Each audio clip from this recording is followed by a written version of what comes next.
Medical സീറ്റുകളെക്കുറിച്ച് ചിന്തിക്കുന്ന സമയത്ത് ഭാരതത്തിൽ കഴിഞ്ഞ 5-6 വർഷത്തിനുള്ളിൽ 1,00,000-ലധികം മെഡിക്കൽ സീറ്റുകൾ വർദ്ധിപ്പിച്ചിട്ടുണ്ട്.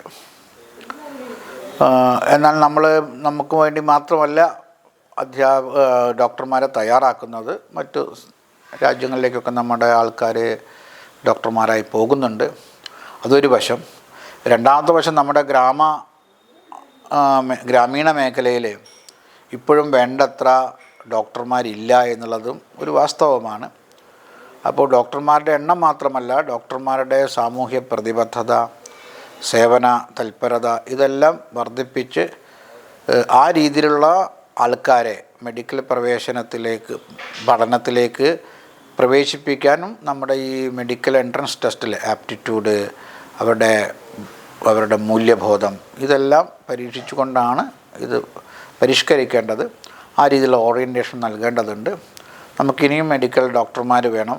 അതൊരു മെഡിക്കൽ ഡോക്ടർ മാത്രമല്ല, എല്ലാ ആയുഷ് വിഭാഗത്തിൽ വരുന്ന നമ്മുടെ പരമ്പരാഗത ചികിത്സാ രീതികളുണ്ട്. അതും നമ്മൾ കൊണ്ടുവരേണ്ടതുണ്ട്. ഒപ്പം തന്നെ ഡോക്ടർമാരുടെ എണ്ണത്തിന് അനുസരിച്ച് വ്യത്യസ്തമായ ആരോഗ്യ മേഖലയിലുള്ള തൊഴിലുകളുണ്ട്. ഇന്ന് പ്രത്യേകിച്ചും സാങ്കേതിക പിന്തുണയോടുകൂടിയാണ് നമ്മുടെ മെഡിക്കൽ രംഗം വികസിച്ചുകൊണ്ടിരിക്കുന്നത്. നമുക്കറിയാം, ഓപ്പറേഷൻ പോലും സാങ്കേതിക വിദ്യയിലാണ് മുഴുവൻ ഓപ്പറേഷൻ ഇന്ന് നടക്കുന്നത്. അപ്പോൾ പലതും ഓപ്പറേഷൻ ഇല്ലാതെ ചെയ്യാൻ പറ്റുന്ന കാര്യങ്ങൾ.